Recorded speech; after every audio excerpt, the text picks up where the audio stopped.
Hey, what's good, y'all? It's the Sphinx, and I just jumped off the porch with Dirty Glove Bastard. Let's get it. Grow up young, get reckless. We get real disrespectful. You doubt me, make me better. Get richer, make her wetter. When I don't text her back. Yes, sir. All right, y'all. We got the Sphinx jumping off the porch with us today. What's up, bro? Hey, what up, man? Appreciate you for having me. Yes, sir, man. Appreciate you coming through, bro. This crazy weather.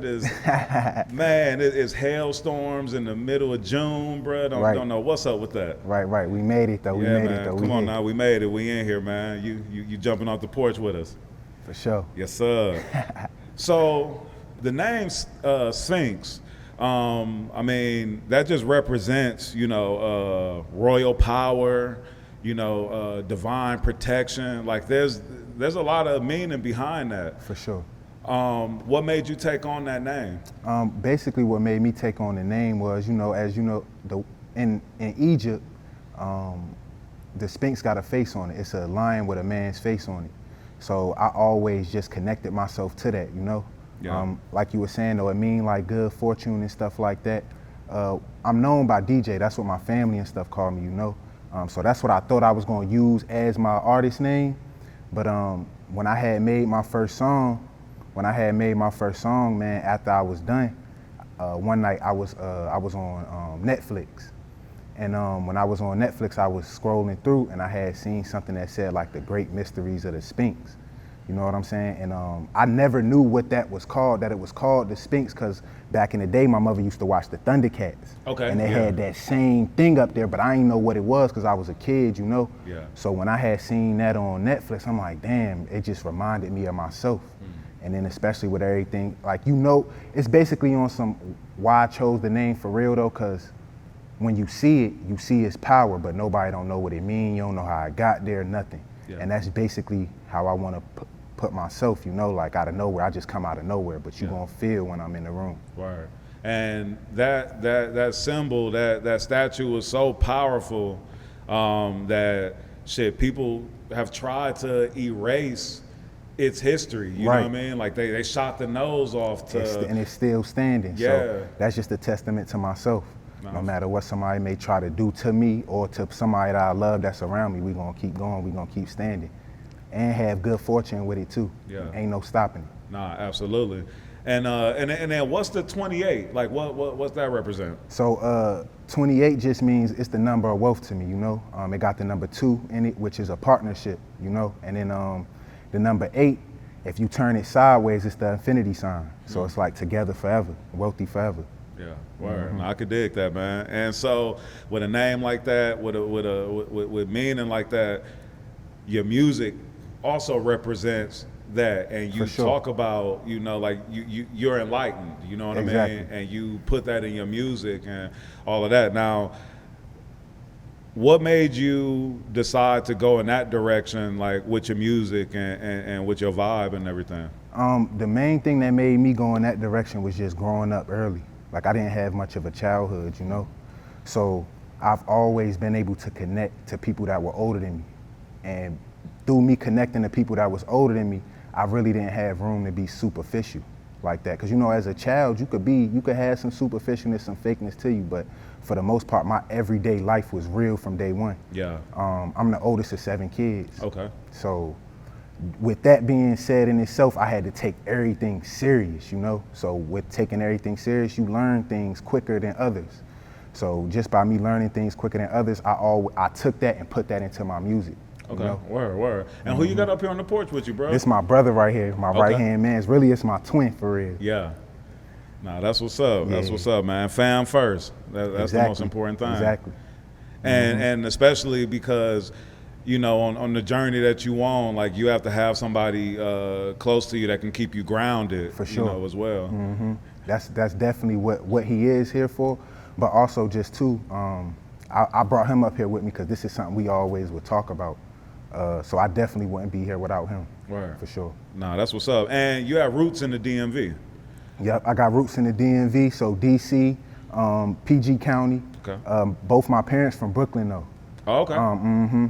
But although both my parents from Brooklyn and I'm from DC myself with the DMV area, my family really come from North Carolina. Okay. And then we dispersed out. You get what I'm saying? Yeah.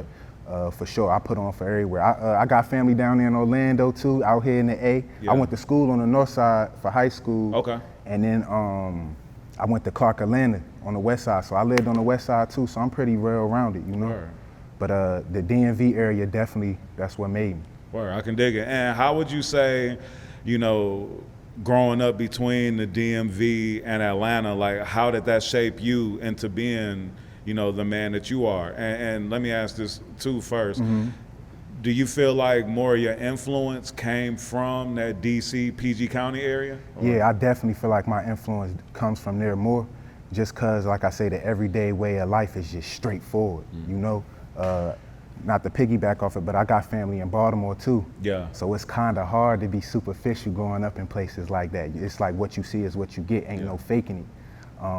I'm not in the street at all, but I come from the street, you know? So it's in certain environments, it's just no way around it.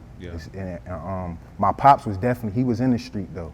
So me seeing him as an example, it just made me be like, nah, I'm gonna do this music thing, you know? I can dig it. And you said that you, you know, had to grow up early, you know, due to different circumstances. At what point would you say you jumped off the porch? Shit, when my little sister Shamir was born, excuse me, when my little sister Shamir was born. Okay. So I say like, well, I was 8 years old. Yeah. And why so early did you take on the responsibility of like being like the man of the house or being, you know what I mean, just It was more or less cause, like I said, my pops was in the street. He had went to prison. So when he went to prison, my mother was pregnant with my little sister. And of course I had my little brother here too, you know, but I was just always aware. Like I said, my parents ain't never really hide nothing from me like that. They always let me know what things were on the surface, you know? So with that just being said, once my little sister was born, I just knew how the world was. So I was just looking at it as being like a third parent. Yeah. That's how I treat all my little siblings though. Like, you know, just being that parent there to guide them and just making sure that I was the best me at all times so that they had an example. Even when I said I went to Clark, Atlanta, I ain't necessarily go to college for myself. I went that be an example for them because I know they would do whatever I chose to do, you feel me? So if I went in the street, they was gonna be in the street. If I go to school, they go to school. If I work a job, it's whatever I choose to do. Yeah. And coming up, did you have like any big homies, any mentors that was putting you up on game and kind of helping to steer you in a certain direction or? Yeah, for sure. My big homie though was my grandma. She passed away though. Okay. She passed away when I had graduated. But, and I got my god brother Terrell that I would always look to, other than my pops and my grandfather, but not so much of people like, I ain't really ever have a big homie like that. Yeah. My man Irv though, you know, he been putting me on game, but other than that, nah. Yeah. And Granny gonna tell you the real. Yeah, that's my OG, my grandma. Yeah, you feel me? Straight up. Spit. Nah, that's what's up. Was Granny down here in the South or was she up there in PG County? My grandma, she from North Carolina, but she moved to DC. Yeah. So, yeah. All right, now I can dig it. And so early on, what were some of your influences? You know, were you more influenced, you know, by the streets? Were you more influenced, you know, by music, by culture? Like what were the things that was, you know, driving you to start, you know, coming of age and becoming who you are? Shit, growing up, man, I was big into football. Okay. I like football and boxing. I really didn't get into hip hop music like that, maybe until I came down here to Atlanta for the first time in like 05, 06 or something like that. Okay. But back home, we used to just listen to go-go music. Okay. And then, like I said, my pop's from Brooklyn, so I grew up listening to a lot of reggae too. But it wasn't until maybe I heard like 50 Cent or something like that, you know? But I always knew who Jay-Z was though. Okay. I ain't gonna hold you because my brother got the same birthday as him. Yeah. So I always took the Jay-Z because of that. But as I got into music more, definitely I would say the person that inspired me the most would be Shy Glizzy, for sure.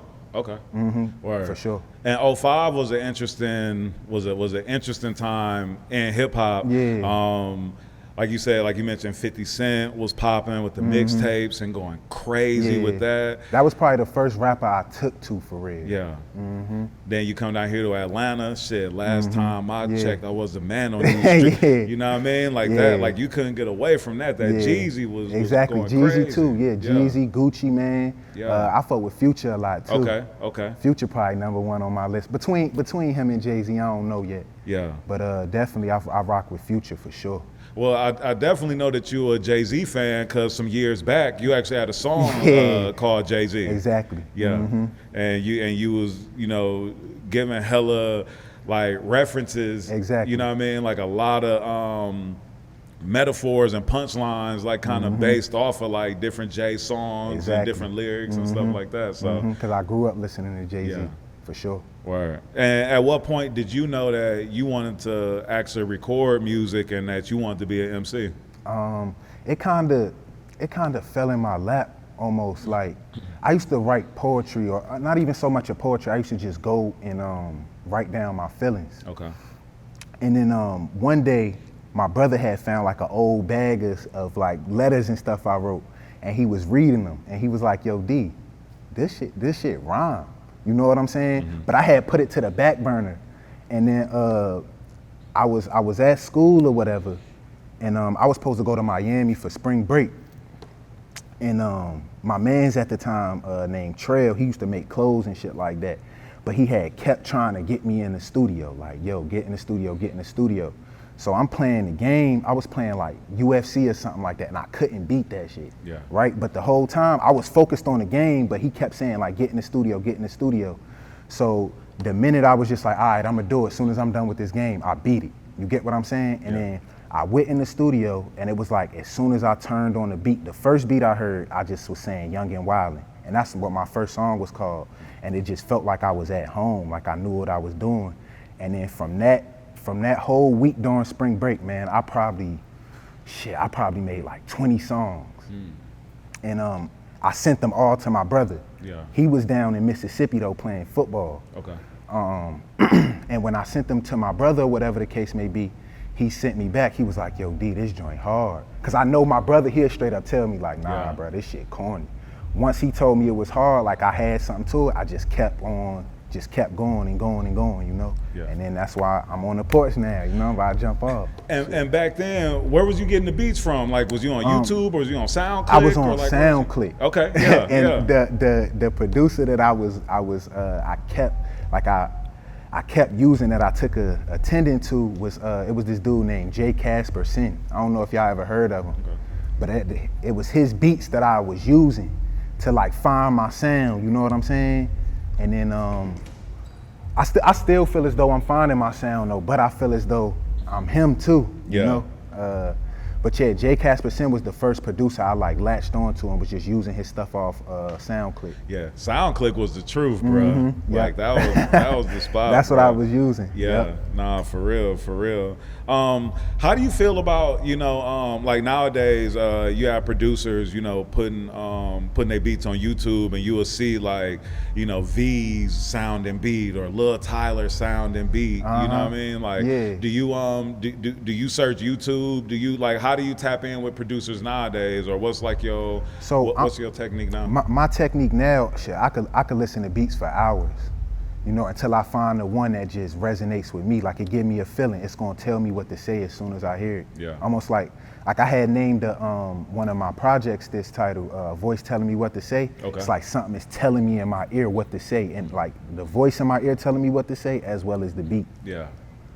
And you said something that was interesting. You said, even when you first started, like you knew that you was him. You had that confidence. You did a post on social media where you said confidence has no competition. Exactly. At what age did you display this confidence in yourself? Like, how did you gain that type of confidence like that? I would say my senior year in high school. Okay. Cause I wanted to play football bad. Of course, life circumstances might deteriorate certain things, And one time we on a practice field, and I had, got into it a little bit with somebody that had offers and stuff like that. Yeah. And they like, yeah, you suck, that's why you ain't going, excuse me, let me get some. But they like, yeah, you suck, that's why you ain't going nowhere. This, that, and the third. And I had told them, man, none of that shit don't matter, I got my mind. Huh. I always knew, you know what I'm saying? I always knew. I went to a bunch of different schools and shit growing up too. So I was always the new kid. So you gotta have confidence when you the new kid, you know? Yeah. So shit, and it's just something that always resonated with me. Yeah, nah, for sure. For sure.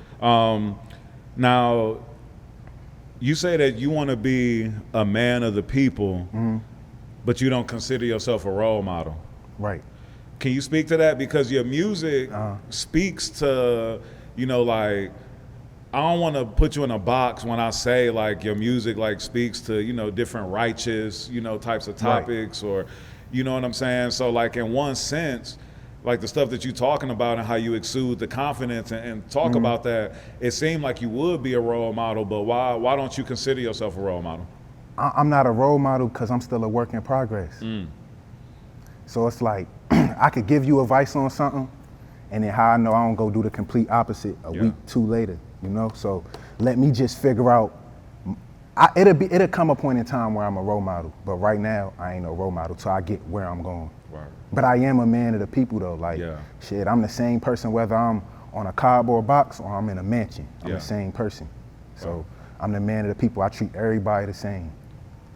And what song gave you that confidence that you could really do this? Like, was there a song that you recorded that you just knew was it, or was there a song that even, you know, went viral or just gained a lot of views or got a lot of good feedback that let you know that this was something that you should, you know, continue to do and take seriously? So when I was at Clark, it was this song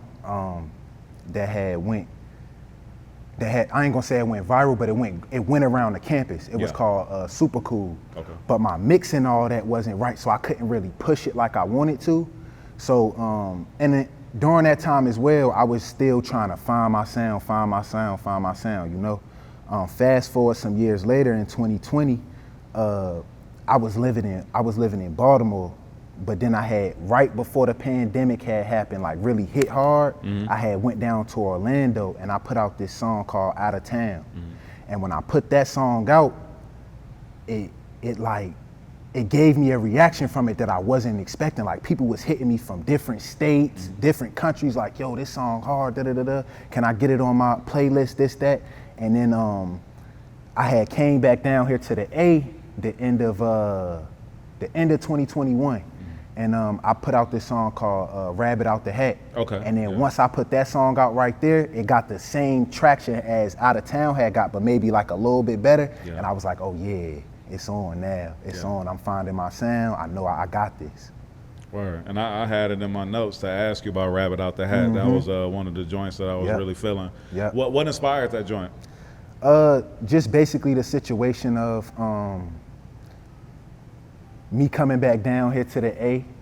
Before I had left from the A, I was real cool with some people that I was going with to Clark. Like I thought that's who I was going, you know, going to business and things with, going to adventures and stuff with. And it was almost like, I ain't gonna say they changed up on me. I ain't gonna say I changed up on them. It's just you start to learn who's your people and who's not. You know, you just start to learn. Yeah. And I wish everybody the best, and shit, I pull a rabbit out the hat, even if you don't wish me the best. You get what I'm saying? Yeah.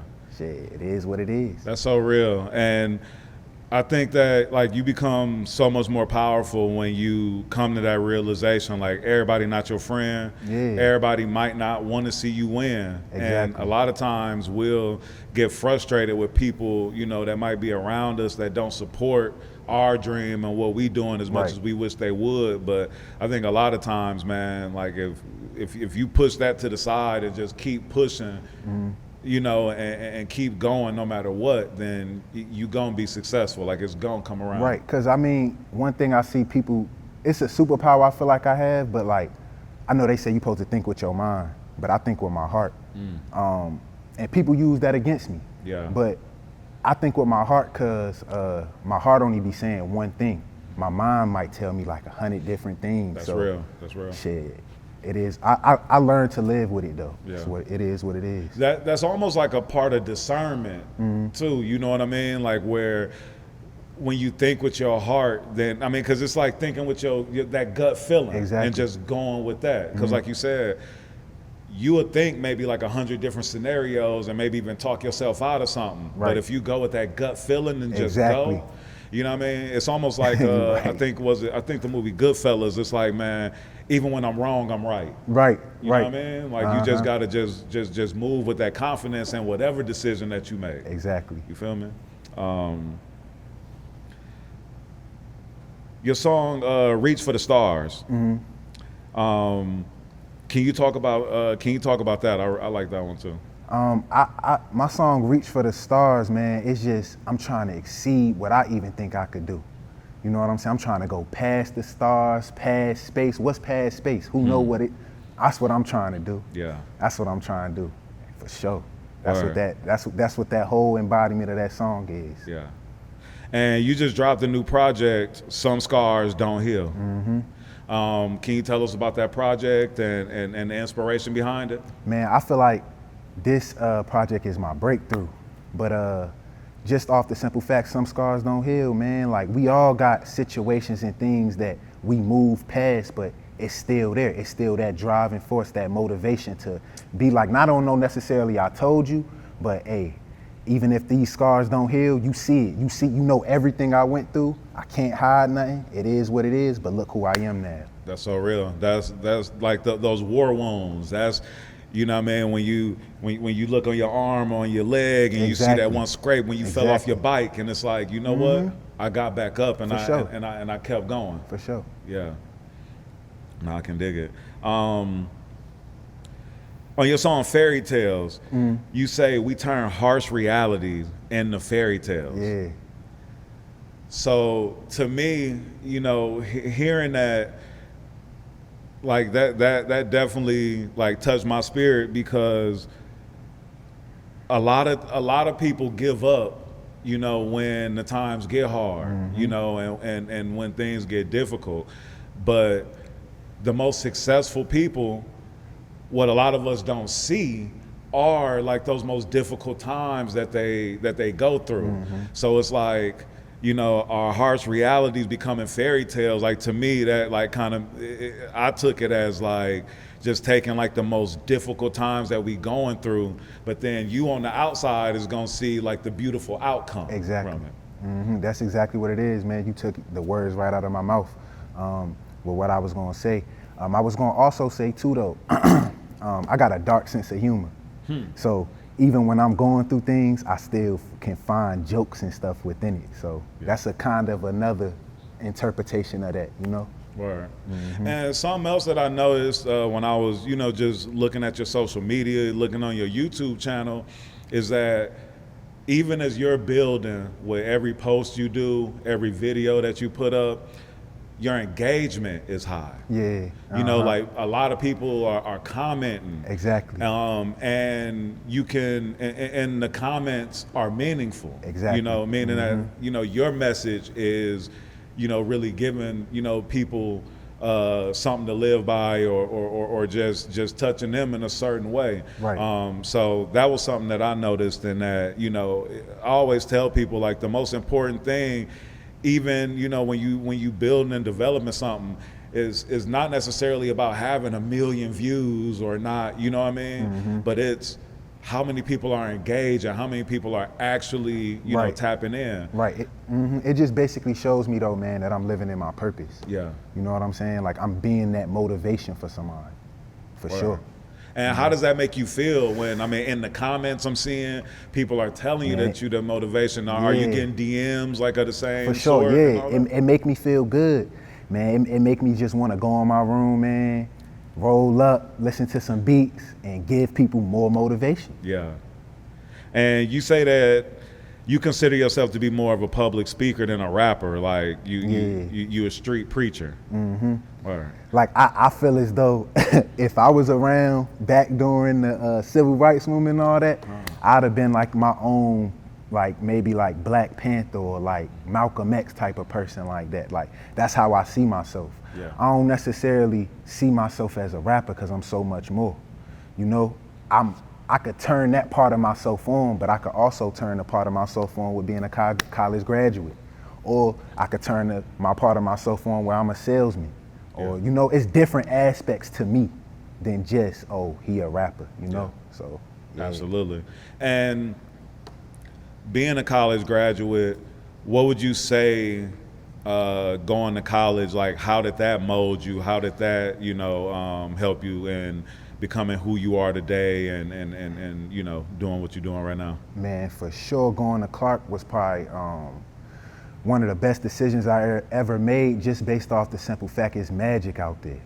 Like when you go to Clark, if you ever have children or something like that and your kid is like an artsy type of person, send them out there because you're gonna catch some type of vibe, you're gonna catch some type of something out there, you know, because it's just so much going on, it's gonna spark your mind.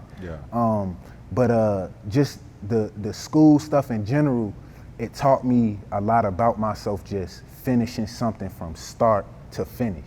No excuses, no nothing. Finish it. You get what I'm saying? So that's definitely, it showed me like, because most people that don't graduate, it don't even be off the grades aspect. It be on the outside aspects, man. What you going through back home, you know, the money aspect, this, that, and the third, or, you know, it's just, everybody's situation is unique within itself. But going there just definitely taught me how to see things through completion, for sure. Nah, for sure. And I say the same thing. Like I graduated, got my degree. That's what's up. Eons ago. That's what's up. But yeah, so and one thing that I always tell people is that, you know, the two most important things for me getting my degree, or what I know I got out of it, was number one, learning how to network. Exactly. You know, like when I went to college, I was going to school with people that was from all different cities, all different races, and I went to a PWI. I went to University of Minnesota, you know, Golden Gophers. So like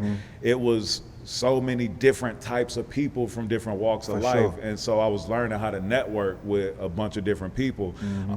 I changed majors a bunch of times, bro. Computer science, journalism, ended up doing economics and marketing, you know what I mean? But like even as I was like switching up all of those majors, I'm with the computer science nerds on one couple semesters. I'm with the journalist people and doing TV broadcasting, and actually got me in the radio, you know what I'm saying, and doing that, and then doing the marketing and stuff, you know what I mean? Like it got me connecting and building with so many different types of people, that I feel like that was so vital to like how I move today, because I'm able to move in so many different sectors, you know what I mean, of life.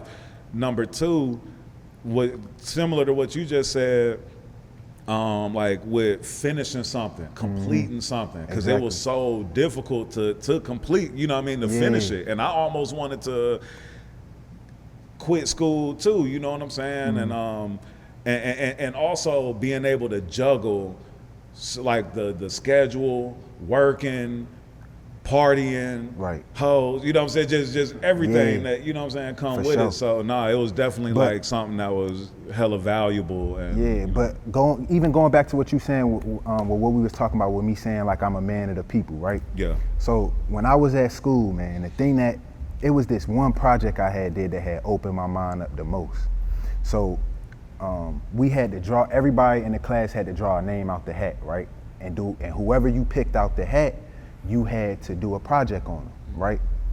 Every person that we drew out the hat, right, did not go to college. They only had like a 7th or 8th grade education. And I asked my professor, I'm like, why are we here then? If we learning about these people, why are we here? He couldn't answer me.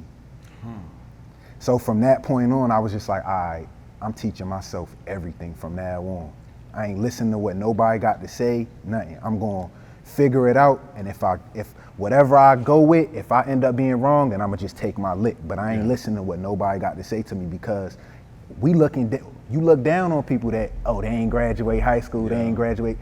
Every person, and it probably was 20 names in that hat, none of them had passed the 8th grade education, and they all invented things and things that we use to this day. Yeah. So it was just something that that's the main thing that I held on to when I was at school. And that's ill that you say that too, because to that point, something that I've learned and that I apply to a lot of things I do now, and something that has helped me to take fear out of my heart when it comes to trying something new, is the fact that, bruh, it's no guidebook to building something new and to being innovative.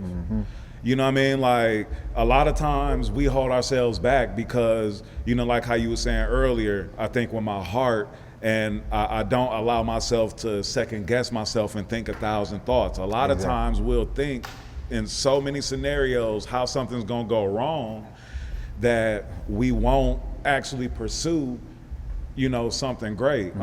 Something that I saw 50 Cent talking about in the book, The 50th Law, the book that him and Robert Greene, the dude that did 48 Laws of Power, wrote together, was 50 was talking about the difference between when he would be in these boardrooms with these people that was hella college educated, and his mindset, him being a street dude.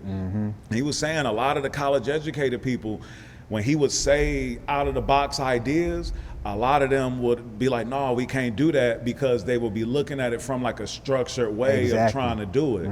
But he was like, me being a street dude and basically being innovative with everything I've had to do and overcome everything that was coming my way, he was like, my mindset is not that I can't do it, it's how am I gonna make this happen? You know what I mean? Like, it's not just one way to completing something, bro. So it's 1,000 ways to get to the same place. Yeah. Million ways. Yeah.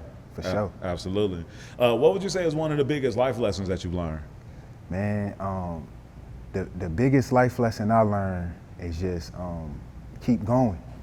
No matter what happens in your life, keep thinking positive and keep going. I know that's cliche to say, but hey, that is the best way to live. Just always have a positive outlook on things, even when things aren't going right.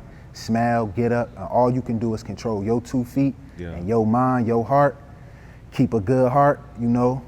Keep your mind pure, your thoughts pure, and go get it. Whatever it is you want to do, go get it. It can happen. Yeah, no, absolutely. No, super important. I mean, it might be cliche to some, but a lot of people need to hear that and need to understand that. I hope me being on this porch right now show the people that I know exactly what I just said to you. Because you know, you get to saying it and people will overlook you until you standing in their face and you there, but then they feel like you owe them something. Yeah. You know, so it's a two-way street. But, no, for sure. I'm gonna make the best. I make the best of it. The power of manifestation is unlimited.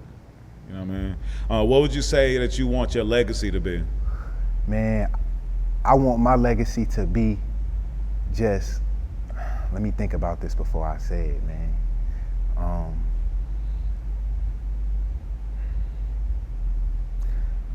I want my legacy to be that I always was the best. I always gave my best with whatever I did. No matter if I failed, no matter if I won, I gave my best. I can dig that. That's what I want my legacy to be, for sure.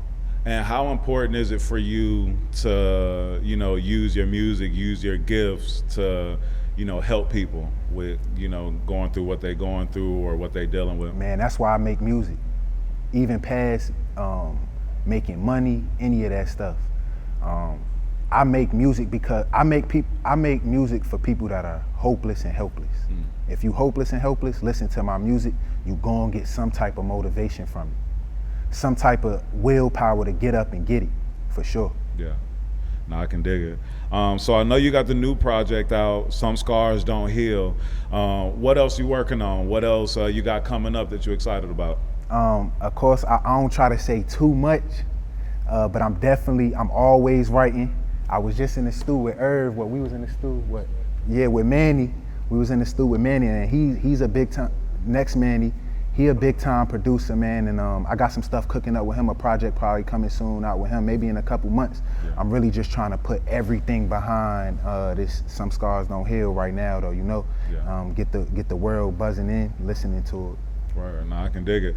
And before we get out of here, I want to ask you, like, what are some things that you do to help, like, just keep your vibrations high, even when, you know, times get tough, or when, you know, it just seems like shit just ain't going your way, you know what I mean? Man, for sure, I listen to, like, I'm listen to some old school music. I'm gonna look at some football highlights or something. Or sometimes, man, I just sit in my room and just in silence, bro, and just like think. That's probably the best thing that I like to do, to really gather myself and just, you know, just gather my thoughts. Right. No, I can dig it. I can dig it. And you got any shout outs you want to give? Yeah, I want to give a shout out to all my little siblings. Shamir, Elijah, Trinity, Lamar Landon, Malik, Dylan, Cara, I see y'all. I definitely want to shout out everybody that's been supporting me from day one.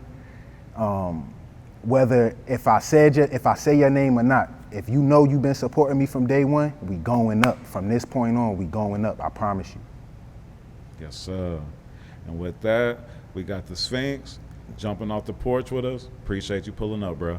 Appreciate y'all. I rock the Louis lens with beef and broccoli Timbs because I'm really him.